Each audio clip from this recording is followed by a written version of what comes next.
All right, welcome back to my page. I know it's been a while since I've put any content out. I appreciate you sticking around. We've been in the process of moving on to 20 acres.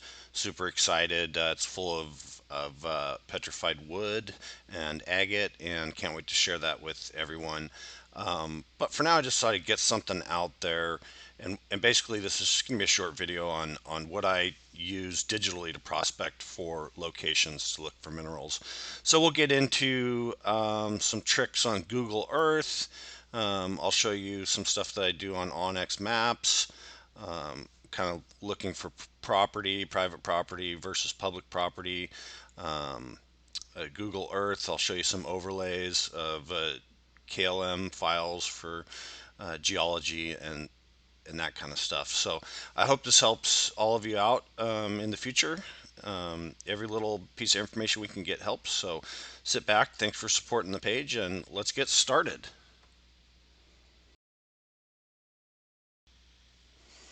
All right, folks, let's get started. I'll show you a few websites, and then we'll play around on Google Earth and Onyx Maps a little bit. So let's go ahead and open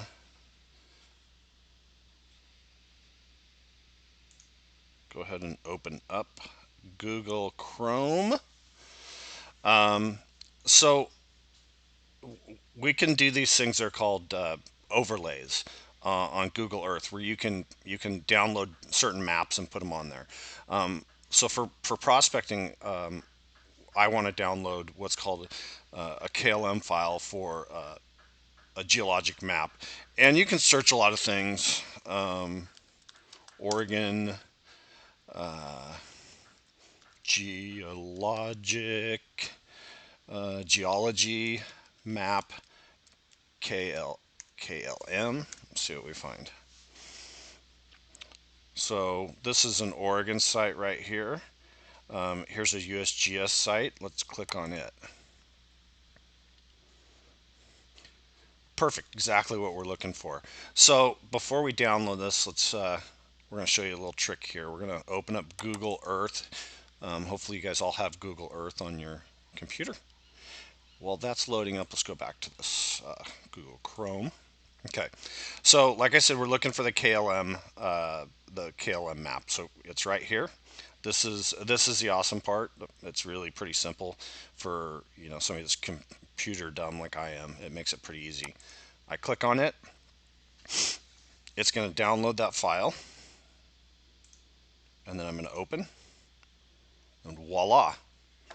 It goes straight to my Google Earth that I have open, and it overlays the map on the state of Oregon. Pretty cool, pretty easy.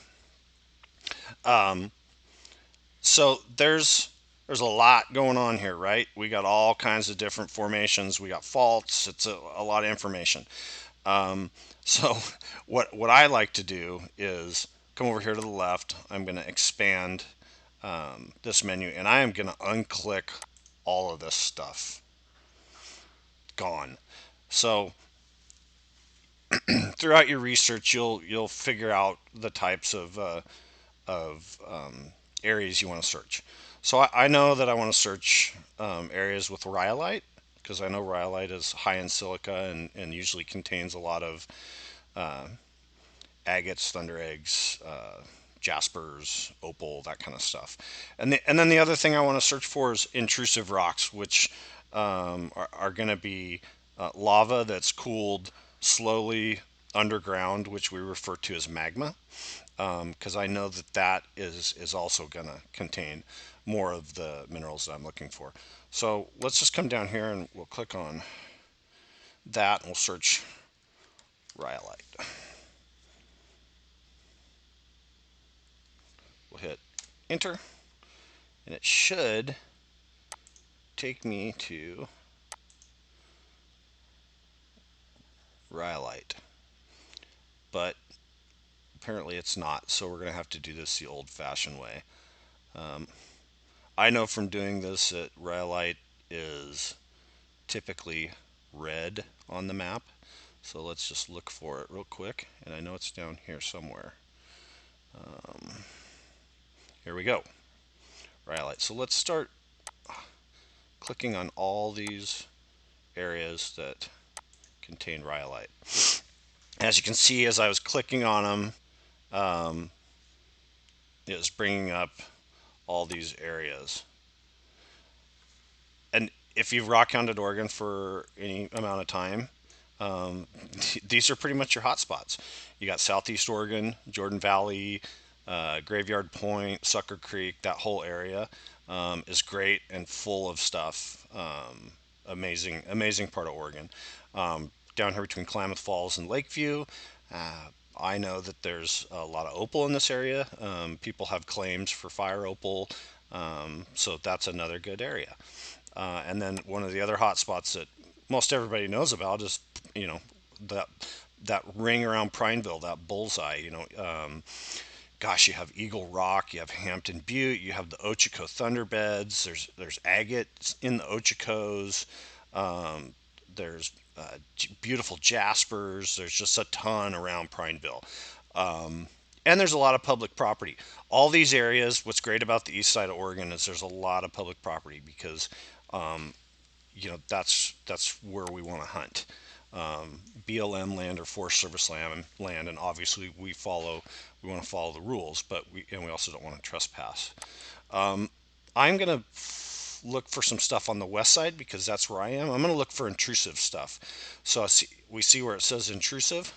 I'm gonna start clicking on anything that says intrusive, and again, I know that that's pink. I think that's pink or salmon. Not sure exactly what color that is, but I know that because I've looked before.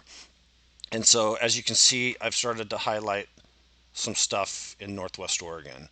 And we know that the Tillamook, the mountains around Tillamook, have stuff in them. There's locations in some of the gem books or rock hounding books, but there's also stuff down in this area. So let's just pick a random spot. So I'm I want to go out and I want to do some exploring. So my first step is going to be to put myself in an area where I think I have the best chance of finding something. So I've done that by pulling up the layers that I want to see. So the second step is for me is I want to find a watershed because I like to hunt creeks and rivers. They're like the conveyor belt of everything in the mountains, and that's the best way to find yourself something fairly quickly. So I'm gonna scroll down to here. Let's see.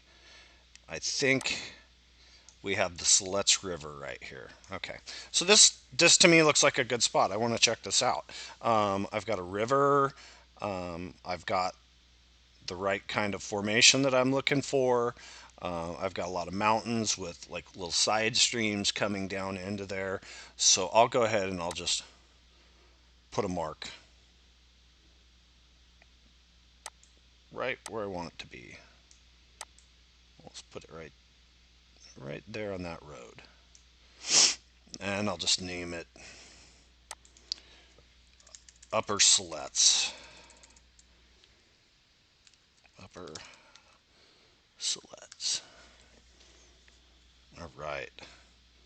So there, I have my spot. Now, my next step, if I'm going to get there, is I got to figure out how I'm going to get there. I want to do two things. I want to determine is this location private property or public property? And then I want to figure out how to get there. So I can right click on this. Most everybody's got some sort of GPS system. If you don't, you need to have one if you're going to be running around in the woods. I have a mini Garmin Mini InReach. It's great. It's got I can text with it. It's got an SOS button. If I'm old, but I rock hound like I'm still 20. So if I fall and break my ankle, I can hit that SOS button and I'll send somebody to come save me. But I can also work it with my phone, and so I can come over here and copy the lat long and take that and add it to whatever mapping system I'm going to use. For me, I'm going to use Onyx Map. So I've already copied and pasted both those lat longs on here, and it's taken me, I'll zoom out a little bit, but it's basically taken me to where I want to go. and it's given me information. Onyx Maps is a great product. There's other ones. There's one called Basecamp, I believe, too. You can get them for your phone. You can buy one state, three states, all 50 states.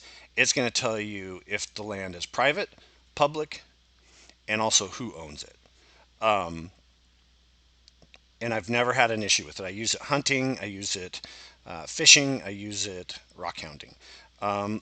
So it's telling me that this is Weyerhaeuser land, which if you've hunted in Oregon, you know that Weyerhaeuser land is off limits. They don't even let people fish or hunt there anymore unless you pay them $500 for access code or access key or whatever it is. And then they're very specific about not extracting any minerals, any wood, anything. You're strictly fishing or hunting. So I wouldn't be able to go here. But let's just pretend like this is public land because I want to show you guys one other trick before we move on from Google Earth. So let's go back to Google Earth. And like I told you guys before, I like to hunt rivers and streams.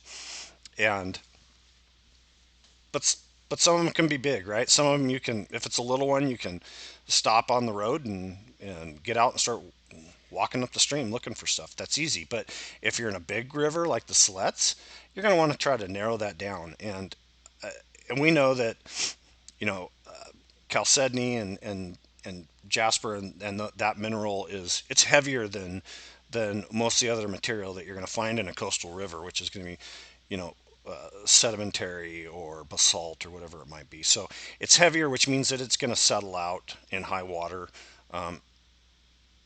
in more specific areas, slower moving areas, big corners, that kind of thing. So one of the cool things that you can do with Google Earth is you can zoom in here. We'll zoom in to right about there. You can come over here and you can create a path. And I'll show you the cool part about this. Some of you might know this, but you follow that river as accurately as you can. It's kind of slow, tedious process, but it's pretty cool little tool. We're just gonna keep going right down the middle, and we're gonna stop right there. So I've just created a path. We'll call this Upper Sleds. And then I'm going to add a color to it. I'm going to make it red. Okay. And I like to make it a little thicker because I don't have the eyes that I once had. Okay. So we've made that path. So here's the cool part. Once you've made it and saved it, hover over it, right click, and then go to Show Elevation Profile. Boom. Now, I, I going to guarantee that I probably wasn't right down the middle of the creek, or the river. So there is some anomalies here. If you really want to get it perfect, you got to zoom in really tight. But this just shows you where the river is moving fast, where it's losing elevation more quickly, and then where it kind of flattens out, and maybe it even goes into a big pool. And so I know where I want to look. I know I don't I don't really want to look up here. My mouse is being kind of crazy. I want to look where these flat areas are, or these depressions down in here. And as you see up here on the map, it shows me where I'm at. So I can then take and put another mark there, or I can just remember that it's above the Big Bend, however you want to do it. So it's a pretty cool trick, and I wanted to show you guys that.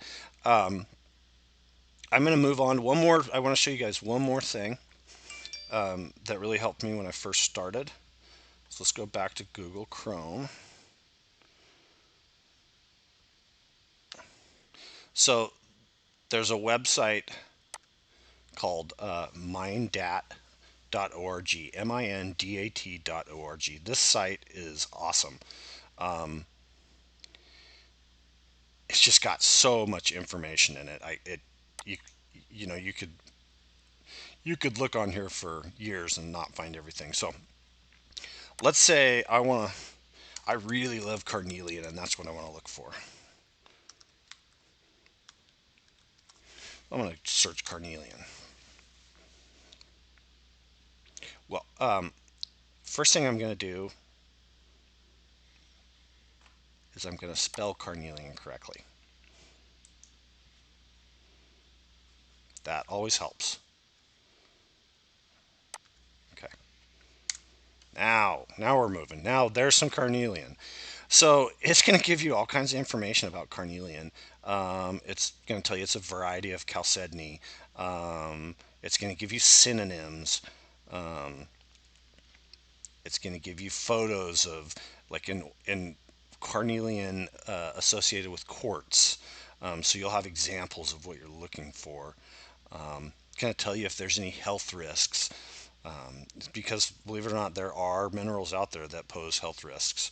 Um, Here's another thing that's super cool. It's going to give you a bunch of locations of areas that are known to have it or been mined for it. So let's look at one of these. Coyote Gulch Agate Locality, Chandler Mountain. Okay, folks, this place is closed. It's been closed for a long time. It's a famous place. Don't go there. It's been dug pretty good, and you're just going to get yourself in trouble. But let's click on it.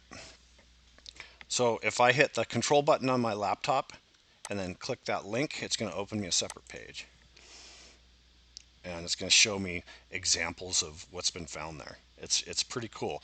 Um, it's even going to kind of give me approximate location. But again, don't go there. I am not telling anybody to go to Chandler Mountain. Let's get that clear. But Mind Dat is just it's awesome. And then you can even just take it down to the county level. You just want to see what's in the county. Oh, cool. So Lynn County, or let's let's just go to the state of Oregon. How about that?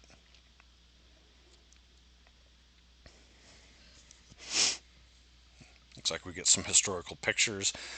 Let's go down here to what looks to be McDermott. Let's keep clicking on it. Let's look at what we have. Lots of stuff.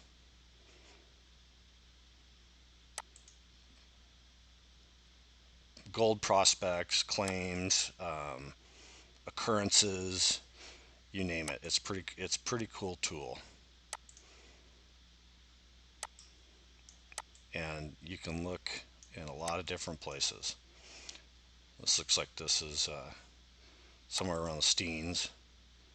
Quartz claims. Again, if you're going to go explore this stuff, you also need to go another step and make sure that it's not an active claim, because going on somebody's active claim is not cool.